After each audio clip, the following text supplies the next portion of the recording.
of the input of the local MP. So can we be completely confident that there was no political interference in the decision of the SAG that was the result of a prejudiced assessment of the advice and information? I think that's a question for Birmingham City Council and the SAG chair. So each SAG, my understanding, forgive me, again, this is not my area of expertise, operates within some key principles, but their makeup and how they operate is slightly different depending on the area. So I think the point that there are elected members, councillors on the SAG in Birmingham is absolutely a point that I think Birmingham should consider. But I couldn't possibly comment in relation to whether the chair felt like he was influenced politically or not. But you do understand that this was a politically charged decision, which then led to questions in the House of Commons and input from the Prime Minister. So it must have been obvious to the members of the SAG that this would have a political consequence. I think it was probably obvious that there were political consequences, but my assurance to yourselves as a panel is that we were not influenced in any way, shape or form by anybody politically. You know, we did our service to the best of our ability, and the officers acted in line with their training and professionalism. But the answer to your question can really only come from the chair of the SAG. Who are the people who made the decision for the match, for the fans not to attend? That's great. Okay, thank you. Joe White. Yeah, I've got two questions.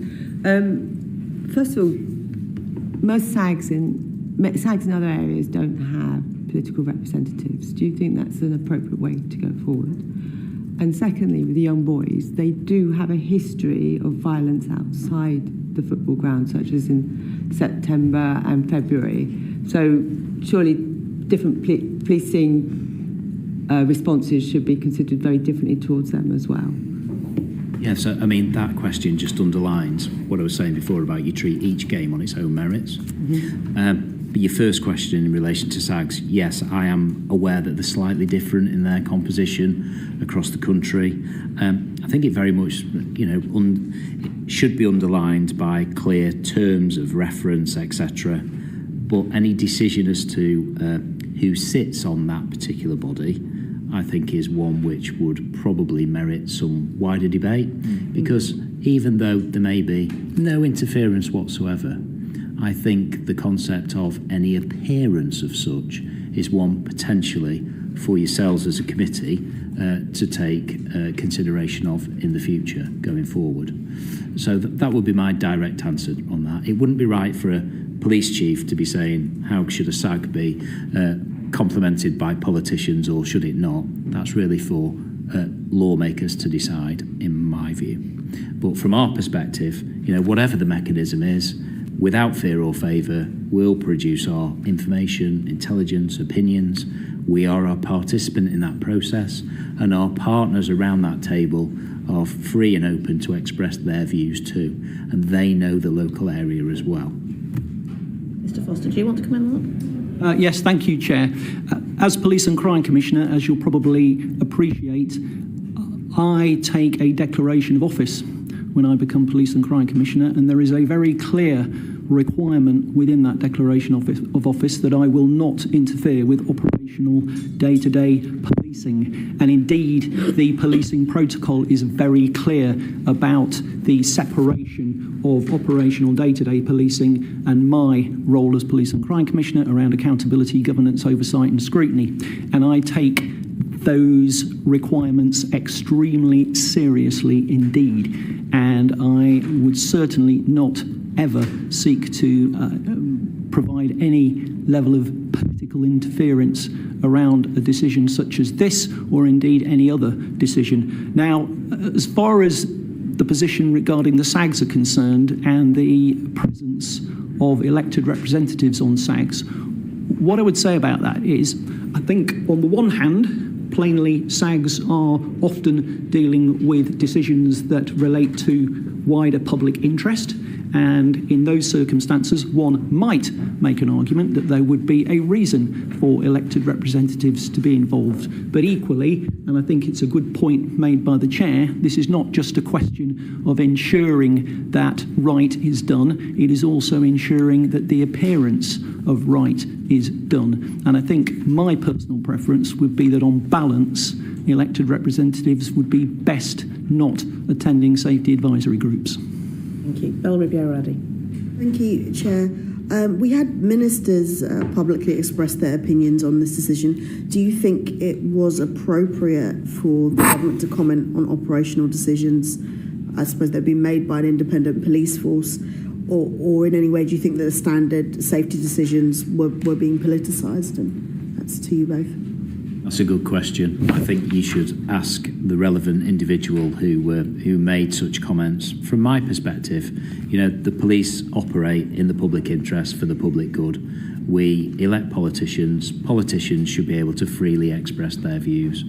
But from an operational policing perspective, sometimes when views are expressed quite publicly, particularly if views are given when, let's say, all the facts haven't been briefed in detail, sometimes what that does is it can increase reporting, it can also increase tension, and it can increase the level of threat and risk. And on the contrary side to that, my answer would be it can also serve to decrease reporting and to decrease the level of threat and risk. So very much that's an individual, I think, question that should be answered by an individual rather than a chief constable. We work in an environment whereby we're in an online 24/7 environment and we police in that way. We have to be able to just respond accordingly. Just briefly, I think decision-making and risk-taking is very tricky. I think retrospective views without a full understanding of the information intelligence can cause tensions. I know that the NPCC lead for football policing has previously written to the Home Secretary and suggested that if government feel there is a role for ministers or government, particularly in events where there is some national significance, then it would need to be legislated for. Mr. Foster. Yes, thank you, Chair. I think I might just usefully read out the concluding remarks from the report of the Inspectorate of Justice from the Dutch report, because I think the words are quite pertinent to this particular issue, and it's the concluding paragraph in that particular report. And what it says is, I won't read the entire of the conclusion, but the relevant section of the paragraph says, what's striking is the speed with which strong words were used in the aftermath of the events. Politicians, administrators and the media jumped to conclusions without a clear understanding of what had actually happened. They spoke of failed action, negligence, or conversely of an incomprehensible tolerance. Such judgments delivered before the facts are complete influence public sentiment and directly affect the police officers who were on the streets. Many of them work long shifts, sometimes exceeding 15 hours, in a dynamic that defies a single narrative. These events demonstrate the challenges of maintaining order in a society where local tensions are fueled by global conflicts. Digital appeals can mobilise groups with lightning speed, and expectations about police action can vary. Balancing enforcement and freedom remains a difficult task, especially when reality unfolds faster than preconceived scenarios. This requires a sharp assessment of the facts, a flexible approach in the moment, and careful reflection afterwards, not only on police action, but also on the speed with which judgments are made. Thank you. I'm very conscious that we have just gone over our time and the Minister has arrived. So we have a few more questions, if it's okay for you to stay a little bit longer. And I turn to Robbie Moore. Well, just following up on that, Police and Crime Commissioner, are you including the Prime Minister in that? Because the Prime Minister said that the decision to ban Israeli supporters was wrong and suggested that it was caused by anti-Semitism on our streets. Well, I think I'm not sure I could put it better than the policing minister herself during the urgent questions on Monday last week, I believe. I mean, the policing minister said in answer to a question asked by the chair of this committee. Indeed, I might add, there were a series of different interactions and communications between the different groups in that period. As members would expect, there is a balance to be struck with the operational independence question. We need to get that right. It is not, in the instance referred to here, for the Home Secretary to march in and demand that the police say a certain thing or act a certain way. And I think that applies as equally to the Prime Minister as it applies to any of us as elected representatives. Okay. And given the political sensitivity around this issue, and hence why we're all here today, the role of the Police and Crime Commissioner is, of course, to hold the Chief Constable to account and make sure that they're acting in the best interests of the public. Do you have full faith in the Chief Constable, in the decisions that have been made around this operational procedure? I have, since the decision was made, since the decision of the SAG was made on the 16th of October, I made it very clear that following that decision, I asked for an immediate review of that decision. I wrote to the Chief Constable, I wrote to the SAG, and I wrote indeed to the Prime Minister about how we could work to attempt to collaborate and ensure that we could consider all possible options. Since that initial process took place, I have corresponded with the Chief Constable about a variety of different matters. I have obtained relevant background documentation in connection with this matter. I've had an opportunity to consider that documentation, and I've had conversations with the Chief Constable. And I can say that I do have confidence in the way that the Chief Constable has dealt with this matter.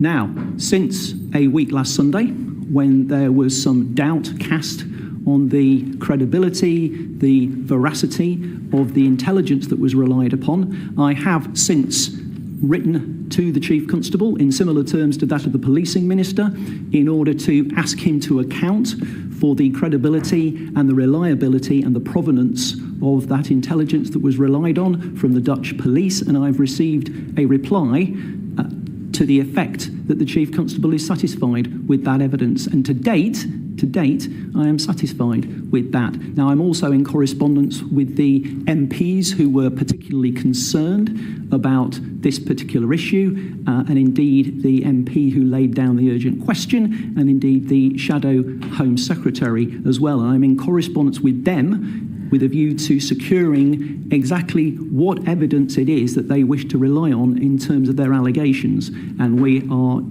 in the process of exchanging correspondence about that. Now, once I have all of that information, I will then review the position further in the light of that additional information. I will also be having regard to the outcome of this committee. I will also be having regard to the outcome of the Home Secretary commissioned HMIC investigation, and I will also be convening a meeting of my Accountability and Governance Board on the 27th of January with a specific agenda item to deal with this particular issue. So the matter has not yet concluded, but to date I am confident and I am satisfied with the response that the Chief Constable has provided so far. Thank you. I'm just keen to understand just the flow of information with the Home Office. What information was given, and maybe this is to the Chief Constable, was given by you and your officers or staff to officials and ministers at the Home Office, DCMS number 10, and when? So the way that the information flows is usually via the UK FBU. So the group of individuals who work on behalf of the NPCC, so the National Police Chiefs Council under Chief Constable Roberts, regularly liaise with Home Office colleagues. And I know from having spoken to the commanders that information, that conversation took place right at the outset. And that communications continued throughout this process itself. So that information is, it's tried, tested, it's a method of communication in terms of briefing. I don't know exactly. Do you know when? I've got I know some of the days that those correspondence took place, but we can certainly come back to you with some finer detail on that if you that require would be kind. And did your officers send notice of the decision to recommend the ban of the supporters to the Home Office before it went to the Safety Advisory Group?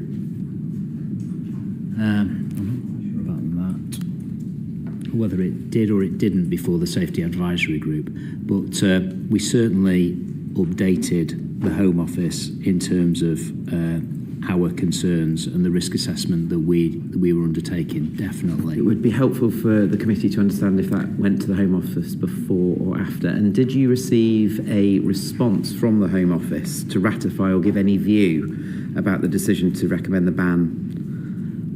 We were in correspondence with the Home Office, and indeed, the commanders have spoke to the Home Office. But with regards to ratification, that's not something that they would do. Home Office officials don't sort of ratify the police operational decision. We would. That's just saying the sitting is coming back. We've had a sitting suspended for some reason.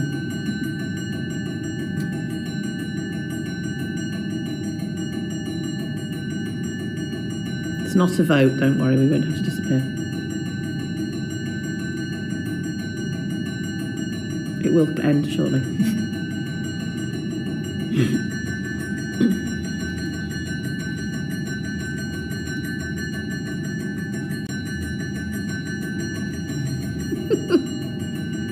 I think these are the longest we ever have with bells.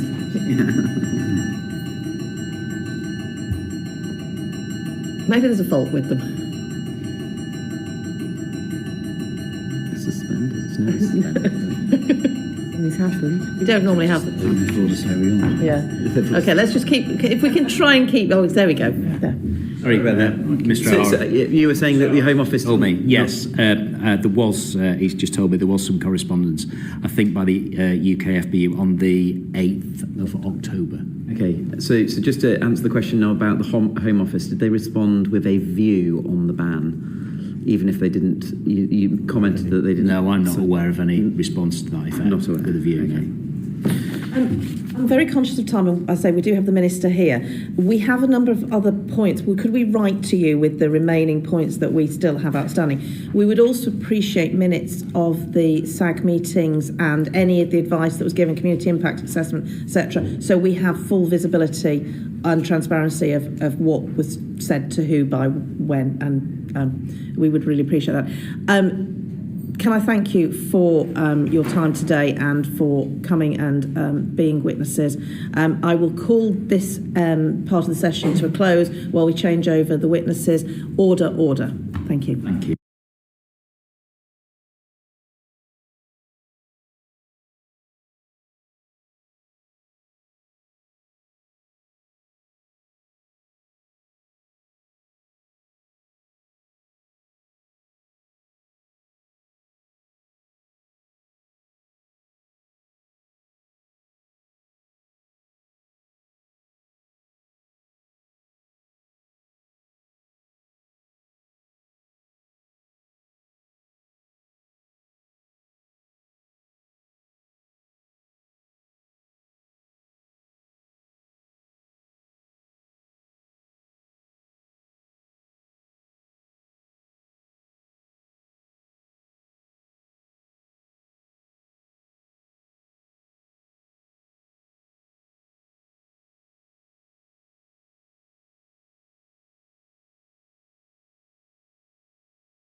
Order, order. We now go on to panel 3 of today's session on the decision to ban away fans from the Aston Villa Maccabi Tel Aviv game. Can I thank the Minister for coming and welcome her to her first appearance in front of the Home Affairs Select Committee as a Home Office Minister, and Mr Clark as well. Perhaps you would like to introduce yourselves and then we'll get into questions. I am Sarah Jones. I am the Minister for Policing. And used to be on the Home Affairs Select Committee, but it's much nicer on that side of the table. I'm Richard Clark. I'm the Director General for Public Safety at the Home Office. Thank you very much. We're going to start with questions with Paul Kohler. Thank you. Welcome. I want to return to something I quizzed you about in the House last week.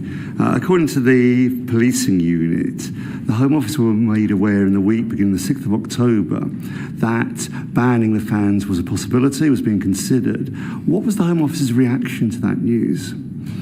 So the Home Office was aware. It has, as a previous evidence session has talked about, its relationship with what was happening in terms of the West Midlands and the SAG and the decisions was via this body called the UK Football Policing Authority, and the UK FBU was the sort of interaction that the Home Office had. So the Home Office had asked a series of questions of that body, and had been told that a range of options were being considered in terms of what that decision would be.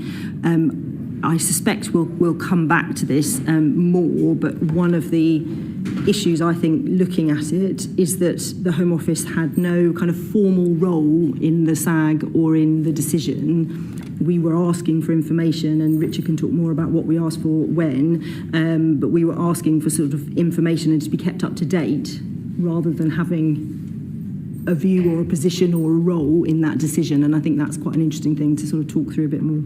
But given that something as politically sensitive as a ban was being considered, why didn't the Home Office at that point say resources might be available if that's the issue? Because according to what we've heard from the Police and Crime Commissioner, no objection was raised at all, and no offer was made either. Again, I'll bring in Richard in a minute on the timings of what happened when, but I think the fundamental point was that the Home Office position was to be a receiver of information. We were asking for information. DCMS were the same. We're asking for information. We're kind of part of the flow of information across government. And we did not have a role. So we did not get involved when a decision was a potential decision. We also didn't know when exactly the committee, the SAGs, were meeting. We didn't know which of those meetings was going to be a decision-making one. There were a sort of range of meetings that we were hearing about. We didn't know which one was going to make a decision. And we didn't have a function in that process. Weren't alarm bells ringing? Something sensitive as this being on the cards? What was the liaison between you and DCMS? Do you want to talk through the detail, sure, and then I can come back? Yeah, sure. So my team were in regular contact with the UK Football Policing Unit to understand what was happening. As the Minister says, our role is primarily to understand the arrangements potentially being put in place. We were aware in that week of the 6th and 8th of October that one option being considered was the possibility of away fans not being allowed to come to the match, but that was one option being considered, and no decisions have been made at that point. You asked about resources. The standard process, the usual process, is that forces come to the Home Office if they think they're facing the likelihood of having to make an application to what's called the special grant process. So if a force faces a significant pressure that they don't think they can absorb within their own funding that's unexpected, they can put an application in to the Home Office. Forces are all well aware of how they would do that, and we have a tried and tested approach to doing so. So we didn't at that point explicitly go to the force and say, would you like to make a special grant application? But that was a standard process that was open and available to them. Even though that might influence their decision, given it was so politically sensitive. I'm not quite sure why you're being told about it unless you can have some input. It's just interesting to be told this, isn't it? What is your role? So our role is to ensure that we understand the context that's operating out in different matches, to be ready to respond if a request is made by a force for specific support, and to ensure that we have a good understanding of the matches and events likely to come up. It's utterly passive. You don't see your role as, look, this is clearly politically sensitive. Can we offer resource if that will help solve the issue, help you address the problem? So that was absolutely what we were saying to the force over the weekend after the decision was made. Prior to that point, no decision had been made. You knew it was on the cards. But all options were on the table, we were told, right up until indeed on the 15th of October, we were told by the UK Football Policing Unit that all options were being considered. But I go back to my point. You knew it was on the cards. That the fact that you could have offered resources might have helped make a different decision. Given it was so politically sensitive, why be so passive? Why not take a proactive role and say, look, we see this is politically sensitive. We see the issues here. We could offer resource. Well, why would that not be done? I think our assessment was that the force knew that option was available to them and would have come to us if it was available. They could absolutely request, yeah. The rest, but they couldn't be guaranteed they would get it. And if I can come in here, there was a kind of, in terms of when police forces want mutual aid, want support for matches, the request doesn't normally come via us, it would come into the wider policing system, so we wouldn't necessarily be part of that process. As Richard says, I asked for information on the 15th. We got information back that said there was possibly a meeting on the 20th. It was possibly going to be the following day. It was still very unclear quite what was happening and whether decisions were going to be made at that point. And I think the actions that we took subsequently should help us navigate a way through this, firstly by asking HMIC FRS to do a review, which the Home Secretary has asked them to do, both to look at the intelligence that was gathered and to report on that by the end of this year, so by the 31st of December, but also on the wider point of how policing intelligence feeds into this SAG process and how that works. As we said in the House, the SAG committees were set up after Hillsborough, and I think there's a kind of legitimate question about when matches are of deep significance nationally for kind of wider issues, as this one very much was. Is there a role, is there a different way that we should navigate these things? And of course, Louise Casey, when she did her a review for the Football Association in 2021, she said that you should designate some football matches, some events of sort of national significance, and you should have a different structure. And at the heart of this is the argument about police operational independence and about government involvement. And we're grappling with this in the reform agenda that we're working on now with the Home Secretary. You don't ever want to be in a situation where you are telling the police what they should be reporting in terms of safety. I mean, that way, is wrong. But when you do have events that are so nationally significant, globally significant, is it right that government has no formal role in those decisions? And that is what HMIC FRS are going to look at, and we're going to have a look at what Louise Casey suggested. And were you liaising with DCMS? Were you talking about this together? What were those conversations? We were, yes. So that team liaises with DCMS regularly, and there was contact during that week with DCMS colleagues. It's important to say that we manage the primary contact point with the UK FPU in the Home Office, but we were keeping DCMS colleagues. What was the result of that discussion? Just the importance of making sure that we understood what the plans were that were being developed by the safety, or developed by West Midlands Police and being considered by the Safety Advisory Group, which, as I say, right up until the decision was announced, we believed all options to be on the table. Olivia Radi. Thank you. Thank you, Chair. Sorry, my notes are frozen.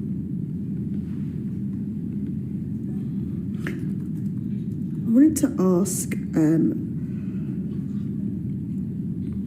same question I asked to the officers, actually. There were a number of cabinet members that actually expressed their decision, that their opinions on this particular decision. And do you think it's appropriate for the government to be commenting on operational decisions made by independent police forces, or that in any way that may have affected the standard safety decisions? I think there is a big difference between commenting after a decision has been made and before, and no comment was made in the run-up to the decision. It wouldn't have been right, nor did we try or even think about trying to sort of influence what the police may have to say about the safety of a match.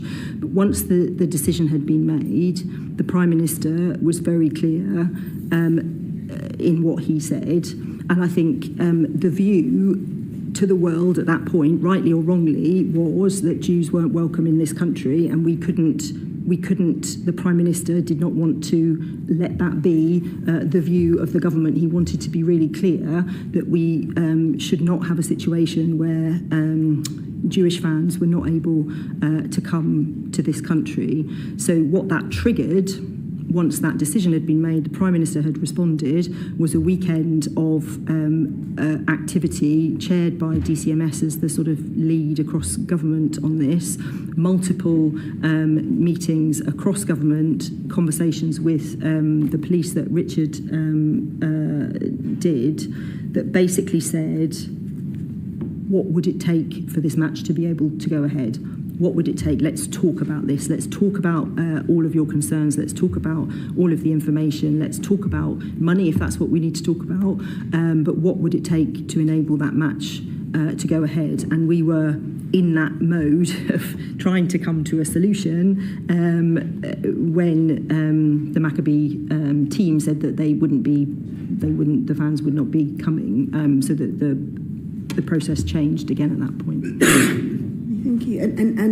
And what was the evidential basis on which the government said that it should be overturned overall? Was there any political element to this?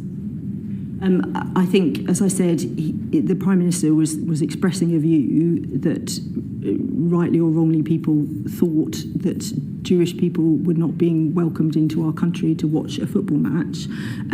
Of course, this decision, and this speaks to the challenge that we have in looking at these issues, this decision was not made in a vacuum, and indeed the police chiefs know they didn't make the decision in a vacuum. There's a wider context of rising anti-Semitism, of conflict and people having very strong positions on Israel and Gaza and all of these things into which this decision was made. And that was why he intervened in the way that he did. And that's why we then said, okay, you've made this decision. Actually, let's look at it, let's try and work together and see if there's something we could do to make this work. Now, the outcome, obviously, I think that people wanted it over that weekend was what can we do to make it possible that the fans come? There were still other sort of options being looked at then as well as to whether a smaller number of fans, all of these issues could be looked at. So you had MHCLG, you had the Treasury, you had DCMS, you had the Home Office, and you had us having conversations with the Chief Constable to sort of say, you know, tell us what it would take to make us able to do this safely. Were there any discussions, I suppose, on the communications surrounding this, as opposed to it being that Jewish fans were not welcome at a football match, these particular fans not being welcome at the football match? Was there any discussions about perhaps putting that view across? In terms of whether it was the kind of hooligan element, yeah. Do you mean? Mm. I mean, I think one of the struggles that we had with this process was that we didn't actually know and have the information as to why decisions had been made within the SAG, and you've talked about this in previous evidence. What the SAG does, how it operates, is not something that we weren't in that process. We weren't hearing what the reasons were, so we didn't have access to all of the information that the SAG had access to. And of course, there's the kind of hooligan element, there's the community cohesion element, and then there's the wider context into which all of this lands, all of which is important. We didn't know that we didn't know that detail. So over the weekend, I think there were lots of intensive conversations. You can speak to them more. I was involved on the Friday. There was a call with the Home Secretary and officials and advisors, and then there was this weekend of 2 or 3 meetings a day to try and work through a process to get to an end point. But then it became irrelevant because then the fans, the Israeli team said they weren't going to bring their fans anyway. And did the government have any access to intelligence which contradicted what the West Midlands Police had in their risk assessment? We neither had the risk assessment nor any intelligence. No. So I suppose what was the basis on saying that what they had decided was wrong? Because, as I said, the decision sent a message which the Prime Minister could not accept, which was that Jewish people would not be welcome to come to this match. And he was very clear that we needed to look again at that. I think the Police and Crime Commissioner then, on that decision, also wrote to the SAG wrote that the SAG should meet again. I think Lisa Nandy, the Secretary of State, there was a statement, I think, the following Monday where she said the same. So we were all sort of in the same place, but I think it was the Monday evening that the decision was made not for the fans not to come anyway.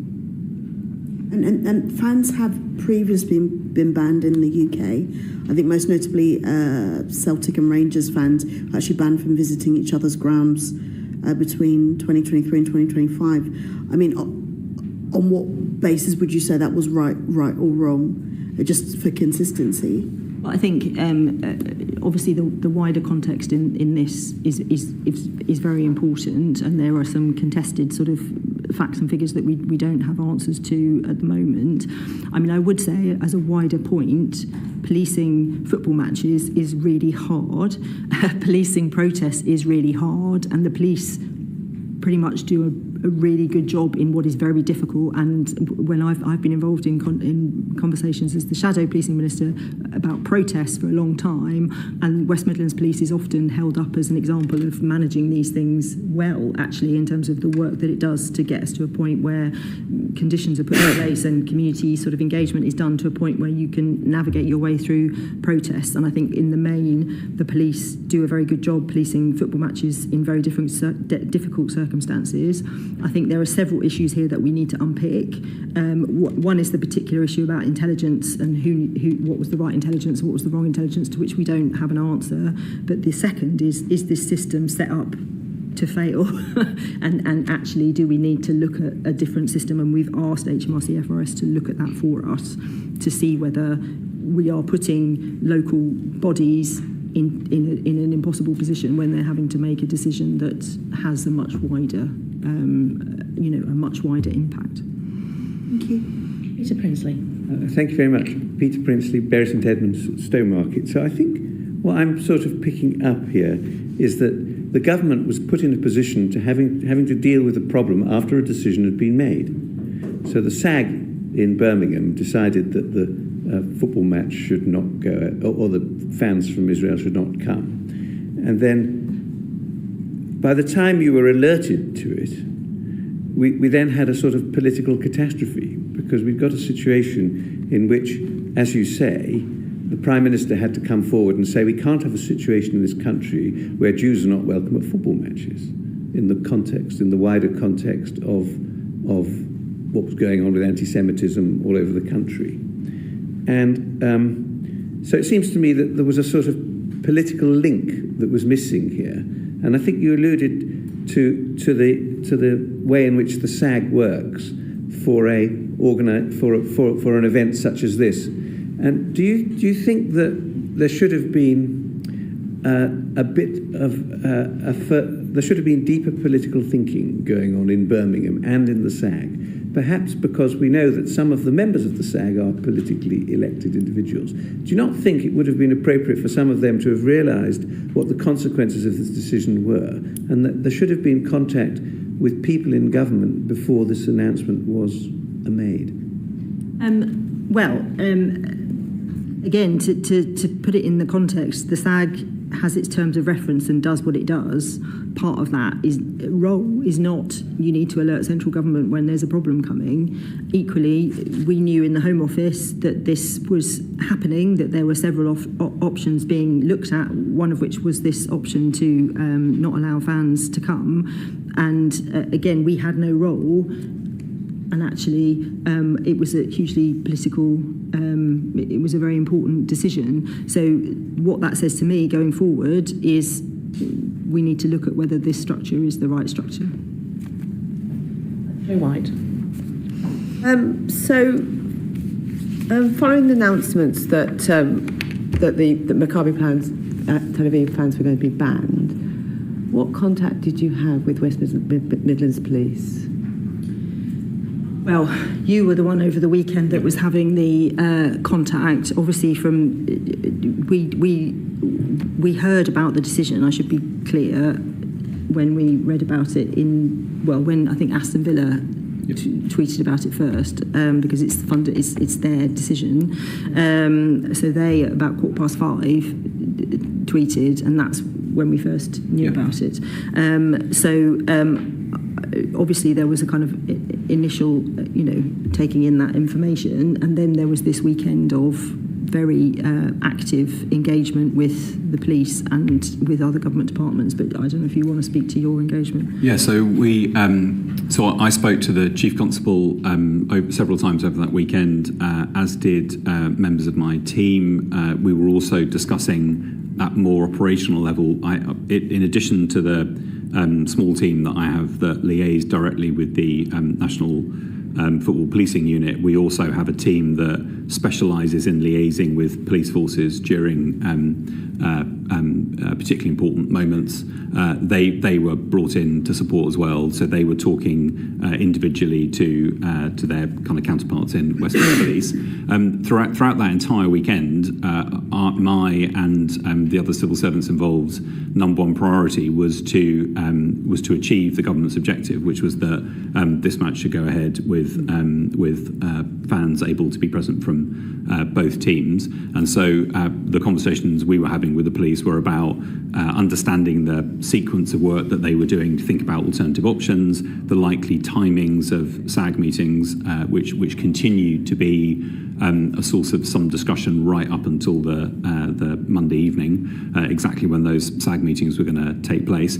And importantly, I emphasised to the police that it was the government's position, and that I was mandated to say this, as it were, that there should be no kind of element of self-censoring in relation to resources. So we wanted to know what it would take for the match to be able to go ahead. Now, clearly, the operational planning of that, the options being considered, had to be developed by the police themselves. We took no part in kind of operational planning in that sense. Our job was to make sure we understood what the options were that were being considered, and that we were both ready to respond quickly to any requests for resources, and also had made very clear to the police and partners that we would consider those options if they were to come to us. And did you set a time frame for obviously there's a whole series of processes you talk about, future SAG meetings? Was there a time frame for that? We didn't set a time frame because that decision ultimately had to be made by the SAG. Yes. We said, I remember very clearly over that weekend saying, we would obviously want that decision to be made as quickly as possible, but on the other hand, we completely recognise that the police and partners would need to work through the options they would need to do to be able to come up with potential alternative policing plans. We were available and indeed working throughout that weekend, and were ready to respond immediately if requests came in or alternative options were being considered. And as the Minister says, we were doing that right up to the point at which the decision was made by Maccabi Tel Aviv not to draw down on the allocations. Yeah, so everything else we can say is entirely trying to talk about events that never actually happened. But what would have happened if the SAG still had said no? How could we overcome a SAG decision? Well, we were fully focused on making sure that that the match was able to go ahead with fans present. That was our absolute focus over that weekend. And obviously the process of the SAG is that ultimately you have to have a safety certificate that the match can go ahead. So that was what we were working towards, is how do we manage to get that safety certificate. And I didn't mention before, I should have done, that the Cabinet Office is doing a piece of work as well, looking at the terms of reference of the SAG alongside the review that the inspector's doing, which is about the police's sort of input into the SAG. The Cabinet Office is doing a bit of work just to, I say a bit of work, that's probably underplaying what it is. Their resilience team are doing some work to look at the guidance on how SAGs should operate. I asked the police and the police and crime commissioner earlier, do you think SAGs should be politically independent and not have political representatives on them? I think it's a difficult one to answer, and I think we obviously need to look at the role of them, and obviously, we're looking through the inspectorate in the bit that we sort of have oversight of, which is the police's kind of involvement into the SAG. Looking at the wider SAG is a kind of wider question. I think it does. Sometimes we talk about political input, and different people mean different things. I mean, I guess we're saying what we don't want is for a decision of safety and security to be made incorrectly because of involvement from one organisation or another. That could be political, could be others, could be other people having a view about other things.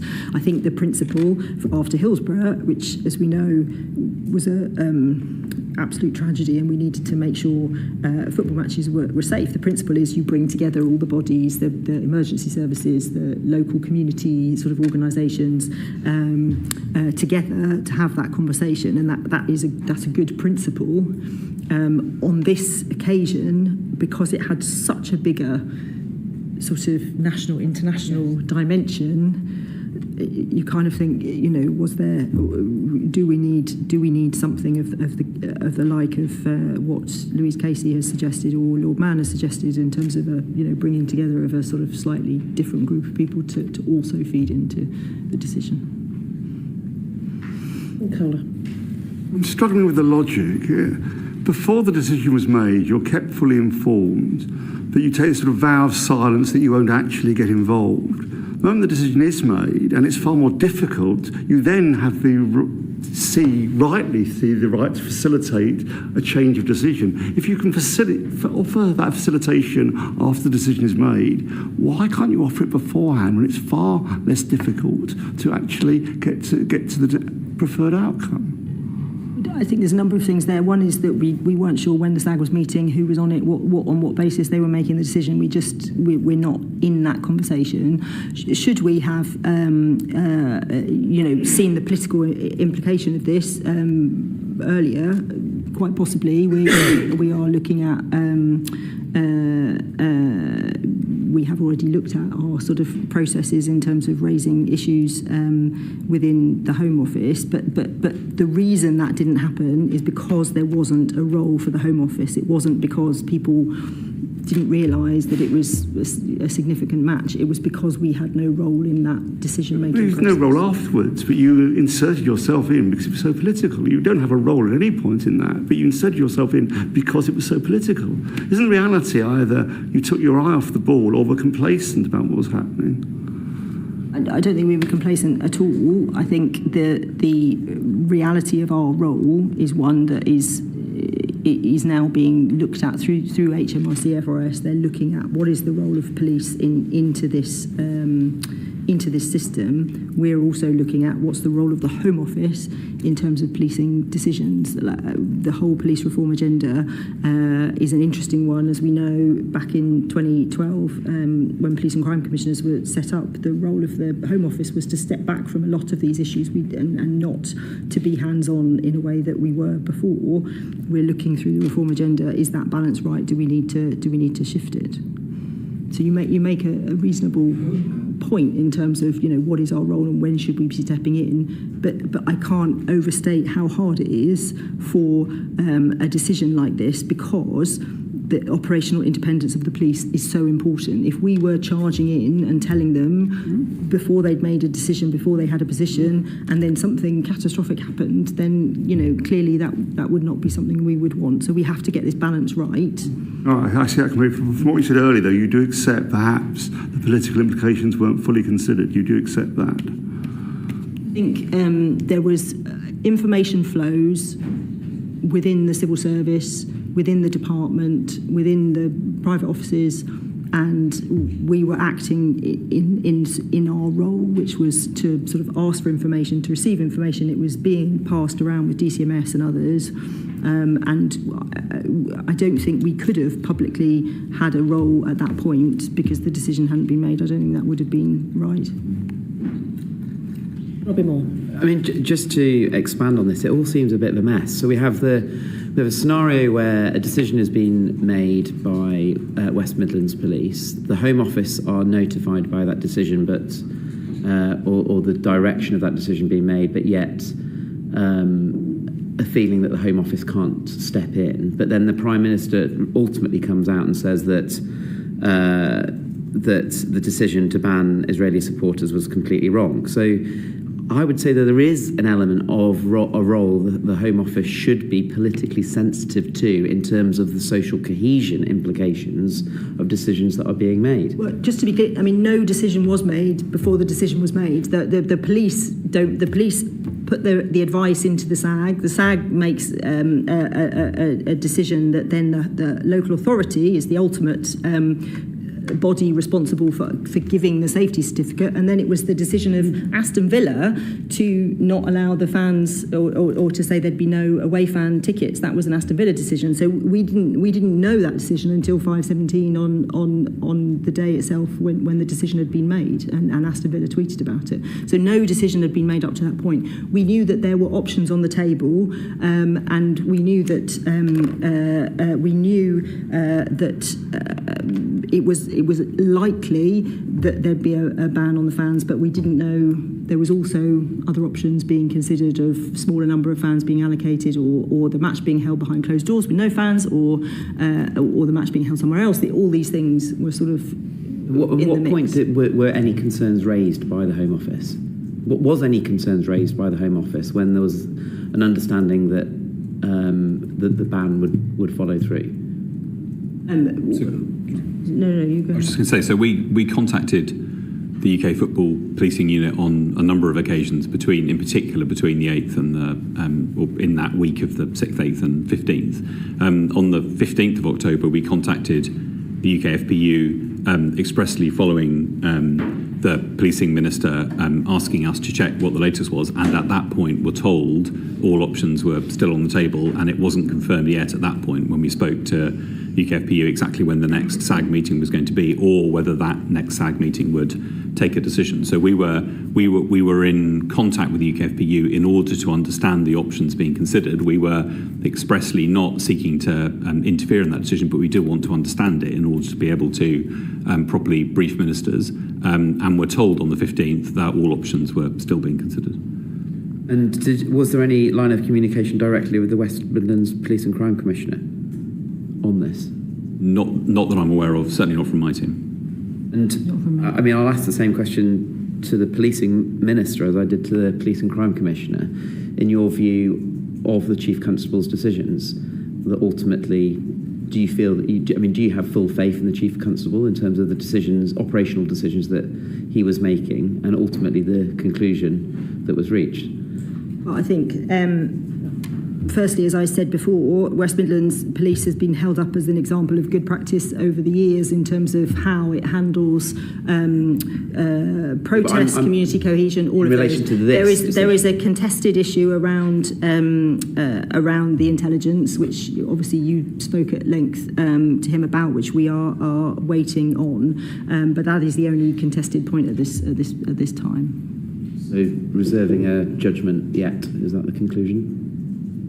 Yeah, I mean, I have only been the policing minister for a few weeks, but have met with him and met with indeed the Police and Crime Commissioner on different issues where we work very well together. They do a very good job. There is a contested issue that we're waiting for, which is why we've asked HMIC FRS to look at this at pace and come back to us before the end of December.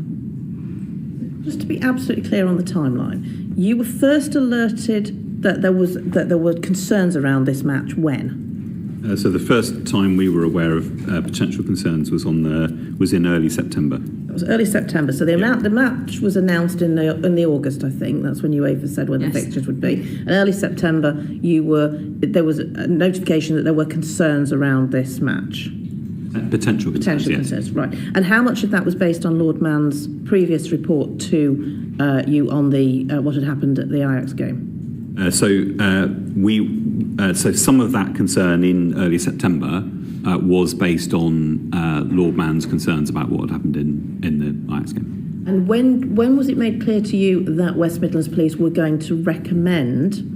So my understanding is their recommendation went to the SAG that the match could go ahead if no away fans were there. When were you aware that was West Midlands Police's recommendation? We never knew that for sure. We never knew that. We never knew until after the announcement that the decision had been made that was the definitive answer. That we heard about that on the 16th, along with everyone else. On the 15th, my team spoke to the UK Football Policing Unit, who said that all options were still being considered. Did you at any point say it would be incredibly bad politically if the fans were not eligible to attend? No, we were focused on ensuring that we understood the options that were being considered. And was Number 10 alerted to any of this prior to the 16th? Yes, we were in touch with Number 10 at points throughout that. Number 10 process. were aware there was a possibility away fans would be banned from this match. I'd have to check the exact point at which we were speaking to Number 10, but I'd need to check that. If you could, we'd appreciate that. Yeah, Thank you. Of course. There was a point as well at the start of October, which is when it became clear, because there had been a question that UEFA might vote to exclude, which I think people were waiting for a bit. And on the 2nd of October, it became apparent that wasn't going to be the case. So that was also a kind of date of significance, I think. Nicola. You had Lord Mann's report. He tells us he didn't get much from you. West Midlands Police tell us they didn't see Lord Mann's report. Given it was so important to the decision, or what it covered was clearly critical to the decision, or relevant, why didn't you sort of inform West Midlands Police about the report? Would that not have been a useful thing to do? Well, our understanding at the time had been that the UK Football Policing Unit did have access to Lord Mann's report, so we believed they did. Okay. You see, he met with the my predecessor, the policing minister. He met with my predecessor, the policing minister, and the action that we weren't there, but the action from that was that the UK FBU were to work with Lord Mann as we understand it. But Lord Mann will know whether that happened or not. We're coming on to our final set of questions, so we will get you out by past, which I know is your hard stop. Peter Prinsley. I just want to ask the question that I've asked the other two panels before you came in. And this, I think, goes to the heart of the matter and the thing that most concerns the Jewish community, which is whether you believe there's any suspicion, well, there is a suspicion, but is there any reason to suppose that there was political interference in the decision to ban the supporters, and this was the result of a prejudiced assessment of the advice and information which was received? I don't think I can comment on that because I don't know.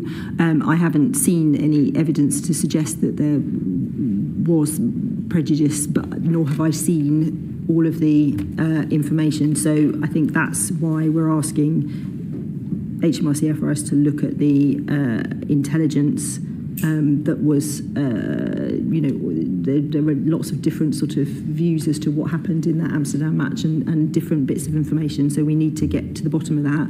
I think the point at which the Prime Minister intervened was right, whether there was or not, there wasn't, that is the perception, and we can't have that. So we have to, and we are. The backdrop of this is rising anti-Semitism, and we'd had on the 2nd of October the Manchester attack, and the Home Secretary and the Prime Minister both very clear that we need to do absolutely everything we can to stamp out anti-Semitism wherever it is,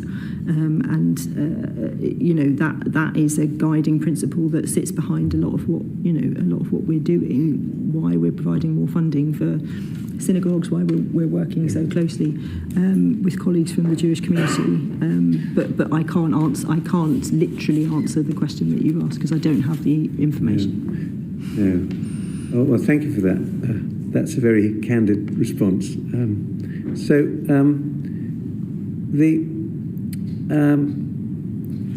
understand that there's a brief that has been given to a chief inspector in reviewing football policing, and my question is, what are you hoping to achieve with the review? Yep. And then we have just spoken about this. We think that the SAG process probably isn't working right, and you have said that you're looking at that too. But what do you think specifically this review of football policing will achieve? So this inspection is specifically on the input that police forces make into safety advisory groups. It's looking at what is their risk appetite in terms of advice and assessment, the degree to which they look at community impacts as part of these decisions, beyond a sort of narrow community safety sort of element, whether the balance is correct in terms of what they're looking at and how forces then communicate their decisions. Subsequently to the Home Secretary commissioning this work, which she did on the 31st of October, and provided £200,000 for the inspector to be able to do that, she's subsequently written asking that he also considers the information and intelligence which informed the match assessment. So this is following this contested space that we have of what the intelligence was or what it wasn't, and on that he's going to report by the 31st of December, and on the wider issue by March. Thank you. Just to conclude, so in summary of what we've found out today, a decision was taken which the Home Office were aware might be taken but were offering support and said that resources would be available, but that doesn't appear to have been taken into account in the final decision. But it was all based on this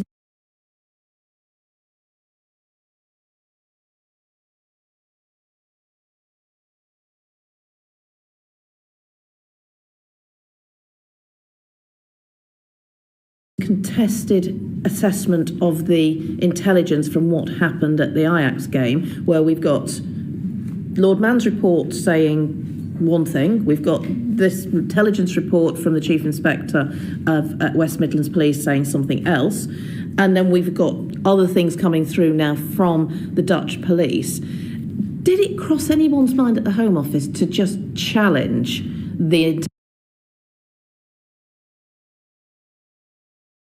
intelligence assessment? And given the sensitivity of this matter, was there anyone in the Home Office said, can we just double check that this intelligence is right? I, at that time, didn't have Lord Mann's report. I didn't have access to any intelligence, and I didn't know what the SAG was making its decision based on. I mean, other than it has a terms of reference where it looks at several things. I didn't have access to that information. That is a question, should I have done within the confines of operational independence, and that's why the Home Secretary has asked us to look at this recommendation from Louise Casey that we have when they are matches of such significant interest, that we have a slightly different model. Now that in itself will be very difficult to work through, but I mean we need to look at that because I think it's a valid question to ask what we should have had access to and what we shouldn't. You didn't have the document that cited the West Ham game, for example. You didn't have sight of that before this decision. for. You didn't have sight of the document that cited the West Ham game that never happened. You didn't have sight We of saw that when it was I published in the. We didn't see that prior to the 16th, and our focus on that weekend then was about making sure that we could put in place or facilitate in any way that we could as the government facilitate the match going ahead with fans being present from both teams. Thank you very much. Is there anything you want to add before we conclude? I don't think so. Okay. Thank you very much for coming. I appreciate you came at short notice to assist us in our deliberations. I will conclude the session now. So order. Thank you.